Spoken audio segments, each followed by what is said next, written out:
I remember Pinter saying one great thing, which I think is the keynote to this show, is that that he said when we were doing Caretaker, you know, there's a, by the way, before you do it, there's a couple of good jokes in there. Don't take it seriously and go out and have a good time.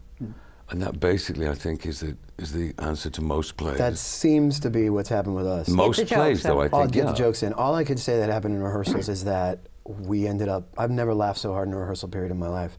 And you could either go one of two ways with this show, but Dan Sullivan is such a clear and simple and straightforward guy in the way that he sets things up. We didn't sit around and analyze the play. We didn't write essays about it. We didn't try to answer every question. We just kind of did it.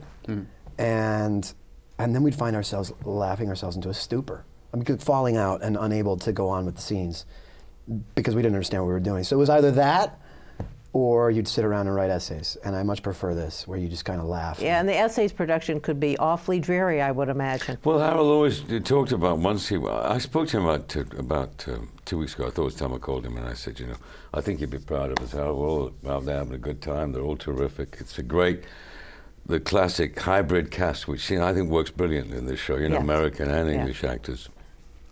And also making a bit of money, Harold, which is you'd be very pleased to hear how the show's doing very well. And he said, well, I once went to see a French production of it. I was invited over. He said it was the most boring evening of my life. 3 hours. 3 hours for the homecoming? Yeah, it was a 2-hour play with 3 hours. Well, they lengthened the pauses? Yeah, how long were those pauses? It's like, where are the scissors?